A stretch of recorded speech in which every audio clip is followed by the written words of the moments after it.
It's been a year, 2021. We're coming to the end of it. And here to discuss that and all kinds of other stuff, my good friend Susan Sikora up there in Northern California. Good morning, Susan. Good morning, Bob. And do you remember this time last year, we kept thinking, 2020 is almost over. 2021 is going to be fabulous. I know. And here we are. I was just thinking about that we hated 2020, didn't we? We felt like we are finally at the end of this miserable year. Our life can begin again. And then 2021 came along. Actually, it was better. Let's be honest. Well, it could have been much better. It was better. It could have been much better. Hey, I know what your best day of 2021 was. The day you got your smartphone. Oh, see? And it's right there. It is. It's handy. Now, it's interesting because we have a little bit of a case study with you. Just recently, you got a smartphone for the first time. And what are you discovering about the ownership of a smartphone that might cause you some dismay? Well, first of all, FOMO, fear of missing out. Fear of missing out. Is that something you're experiencing? Oh, my gosh. I mean, I was starting to take this to my bedroom, even shutting it off, but having it by my bedside. And I said to myself, well, if there's an emergency or something, I'm thinking, like, what's wrong with the phone that's already in here on the hard line? No, well, that I didn't go there. Yeah. So that's one thing. So you take the phone to bed. Now, and then I woke up and put it on first thing before I was even out of bed. I thought, this is nuts. So you wake up and you scroll through the news and all that, right? Right away. No, I scroll to see if my girlfriends have been, texting and if I missed anything. Fear of missing out. I'm not going to miss out on the news. That's on 24 hours a day. Pick your channel. I'm talking about, are my friends saying something that I really want to know about? Yeah. Is there a new picture of my girlfriend's granddaughter, her new granddaughter? all that stuff. So yeah. So you're on your phone a lot, or at least you have it in your hand a lot. Do you find more than I thought I would be? I don't have it with me every minute. Mm-hmm. I don't leave the house without it, obviously, but I don't have it with me every minute. But I don't take it to the bathroom. I was about to ask. Funny that you should say that. That was going to be my next question. Do you take it to the bathroom?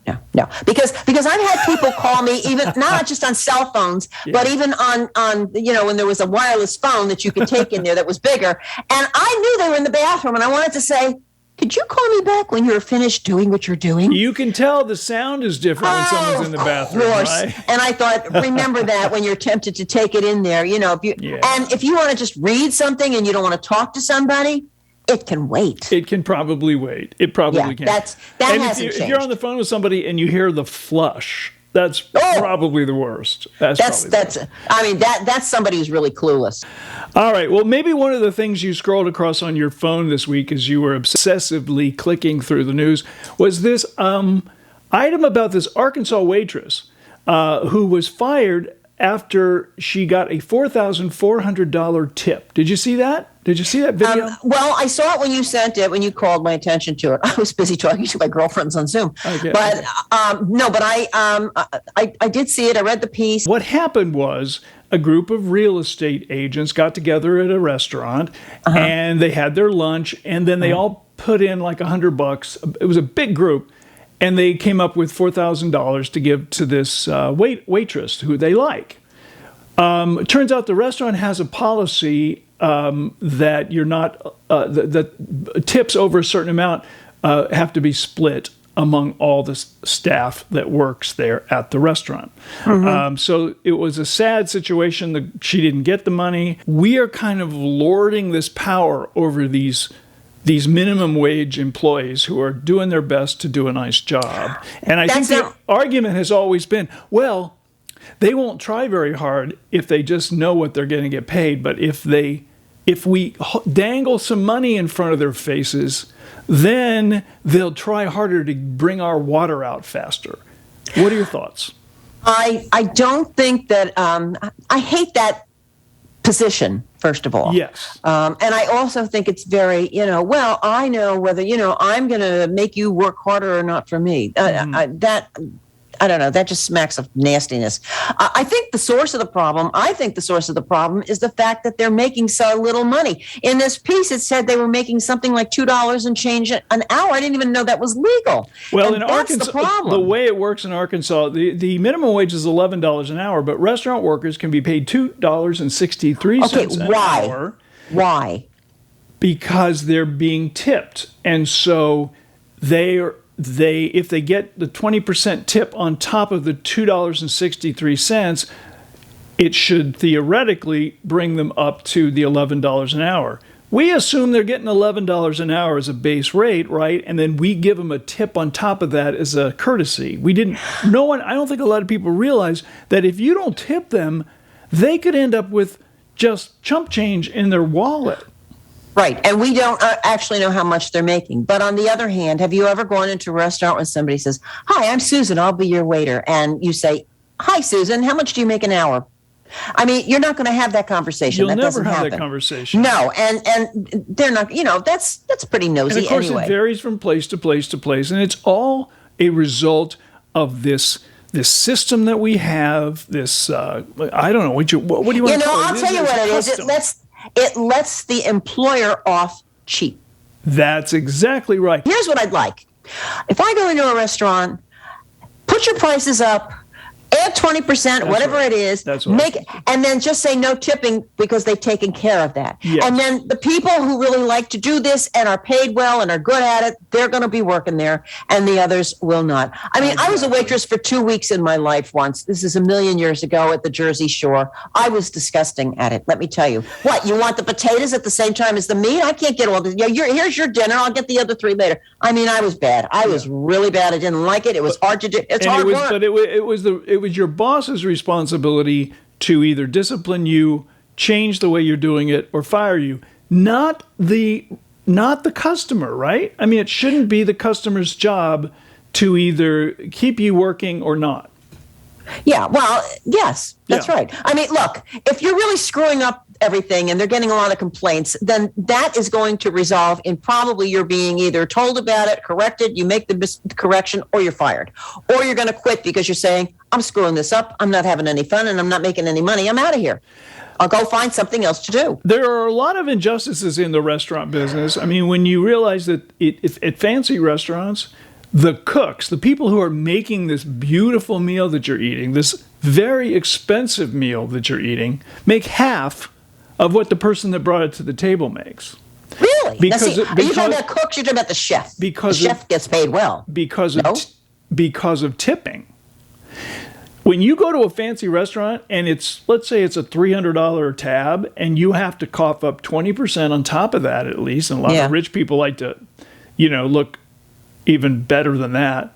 What is that? $60, something like that. So if every table gets $60 in your pocket, and you've got 12 tables that night, you walk home with a bunch of money. They're not paying the people in the back kitchen that kind of money. And I'm not talking; these aren't unskilled workers. I'm not talking about someone who's flipping burgers. These are people in high-end restaurants who have studied to do this work. So, and yet they are making just a fraction of what the waiter makes.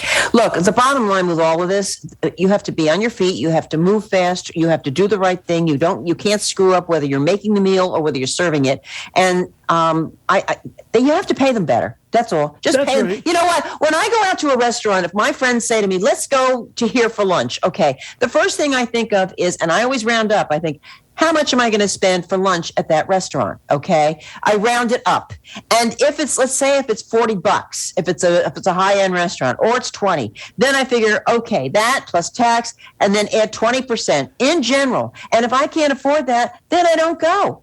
Right. That's it. No, I agree. I mean, it's hard you got to do the math. You need to make the decisions about whether or not you're going to tip.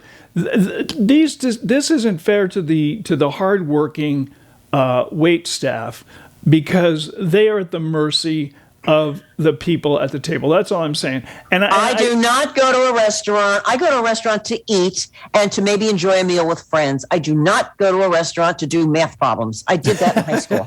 That's right. Yeah, we don't want to have to do the math. It's an antiquated system that I think needs to change, just to be fair to everybody. By the way, speaking of this video that was released, I thought this was interesting. The fact that they videotaped on their camera the presentation of this tip to the waitress. so that they could get her tears, and they put like music with it and all of that. That's a whole nother issue in itself. Isn't it though? Exploiting someone's, Yes. And then you can go say, look, let me show you a video where I'm a hero. I mean, you don't have to say the last part, but it's like, you want to show this. Look what happened. You know what? If you want to do something nice for somebody, just do it and shut up. Yeah. You don't take video of yourself giving people a free gift. No, that's called public relations, and that's the corporate the person who's responsible for PR in the corporation. That's what they do. But this is something different. My bottom line is this: pay them well. Don't be paying anybody $2 and change an hour. I don't care what state you're in. That's not enough. What if they just don't get? What if they get a cheap crowd and who's hungry and they like the food? And if you want to give this favorite waitress that you've loved for years this $4,000 tip, take the $4,000, put it in an envelope, and hand it to her. That's so odd. And the fact that you mentioned that they videotaped it says to me, this almost sounds like a publicity stunt. I'm not saying that they didn't. Some of them didn't want to do this, but why do you have to tape it and then show it? Let's get over the tipping thing. Maybe this is the recipe for trouble.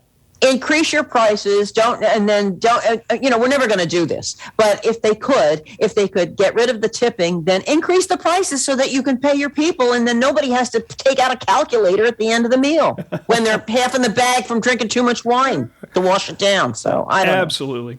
Came across this item this week from Krista D'Souza, who's a writer for a number of famous fashion magazines. The headline here, she says, woke as we are all meant to be, having a dig at someone because of their age is perfectly acceptable.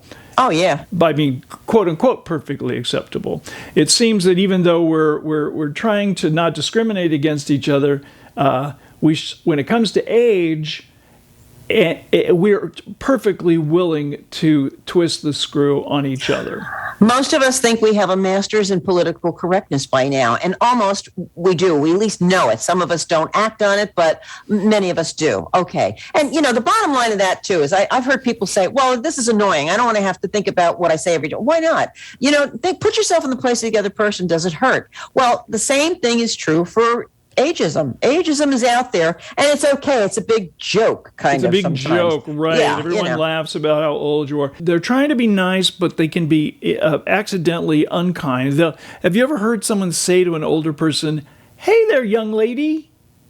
Or yes, I have heard it's insulting. To say stuff like that. Mm-hmm. I'll tell you what I do like now. I'm not saying you can't have a sense of humor about this stuff either. To me, you got to laugh at almost everything. If I go to the store and I buy a bottle of wine, and they say, "Can I see your ID?"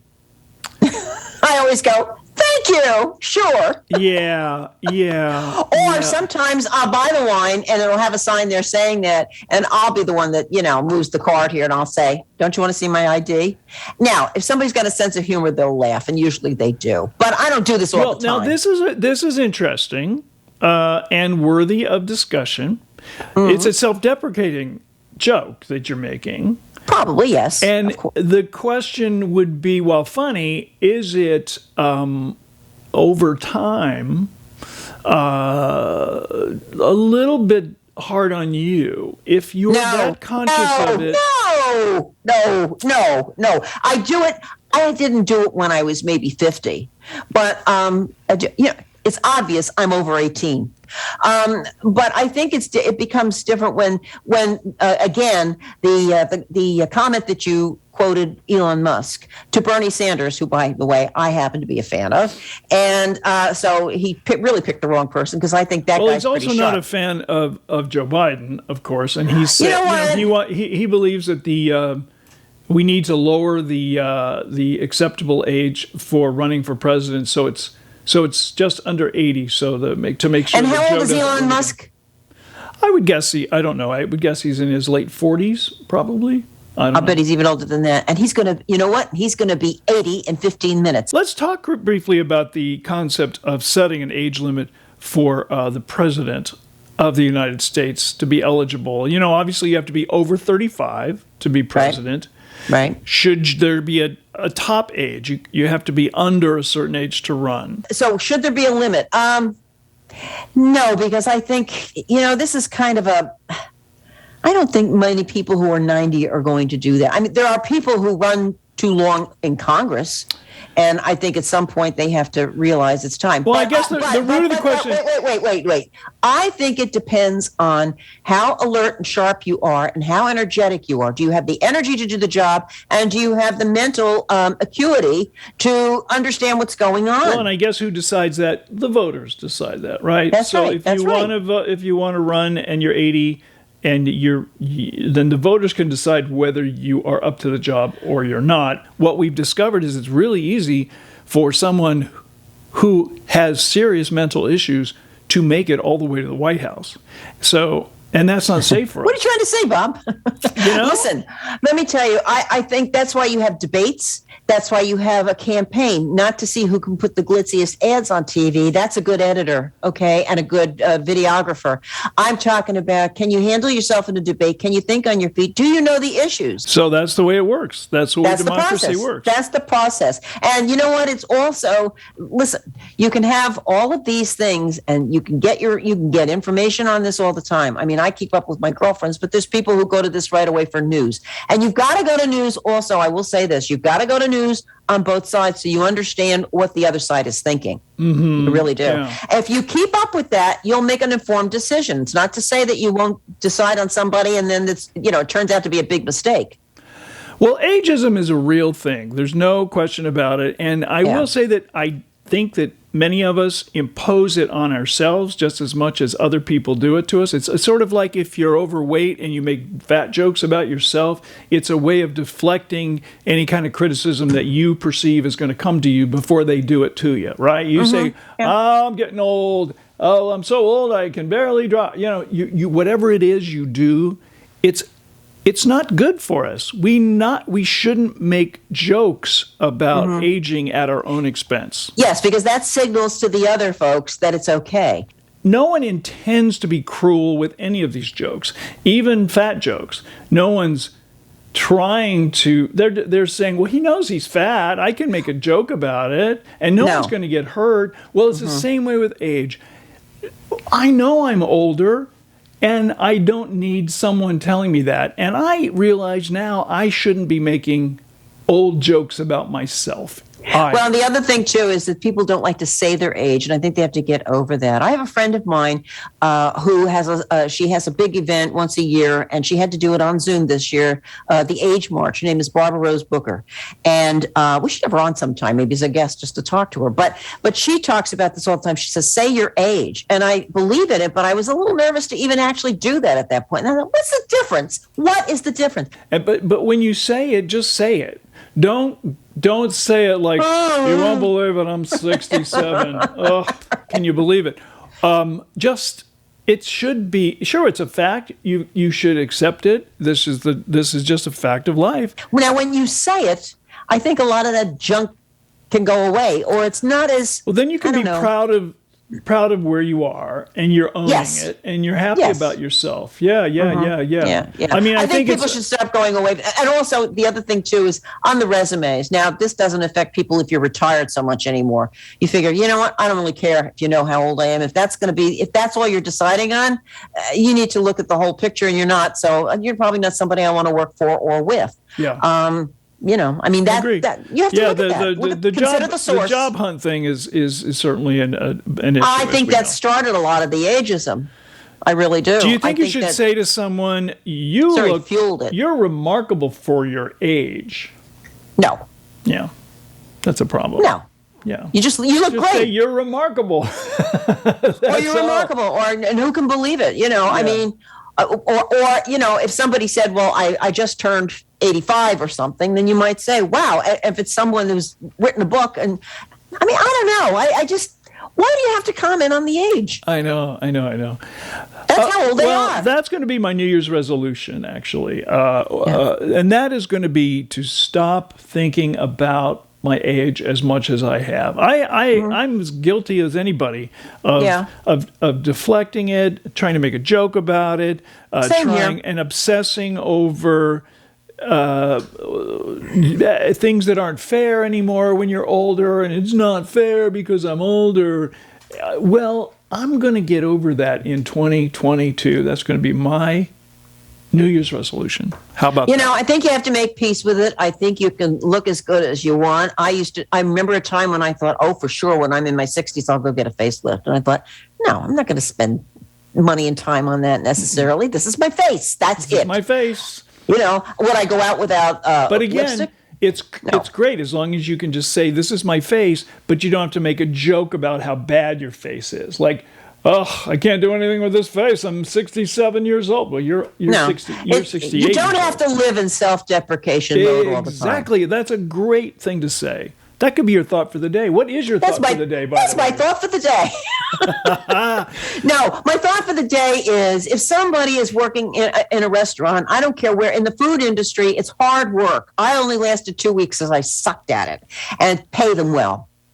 Pay them well. And if they get tipped, they get tipped. If you want to get rid of the tips, get rid of the tips. But charge more and pay them at least something better, $2 an hour. That's atrocious. Yeah, no, I agree. I wish restaurants would even say to customers, "Do you want us to just get rid of tips and add the tip to the check?" I swear, I think 90% of people would say, "Please, just do it. Yes, let me just swipe that card at the end of the meal for the total amount with tip included." And we'll call it a day. There you go. If you're a really good tipper, it's probably going to cost you just about the same anyway. Maybe even less. Maybe even less. All right. Except you missed the math test at the end of the meal. You didn't have to do the math. Get out of here. Involved. But my phone has a calculator. Yeah. Now that you know how to use it, now that you have your phone, and you know how to find it on the phone when you open it up. Good for you. I sure do. I do. It's a new year coming up. It is. We're excited. All right. Well, for all the stuff that matters when you're 50 plus or 60 plus or however the hell old you are, visit us at olderandwiser.com, and we will see you next time. Susan, thanks again. My pleasure. See you next time. Bye.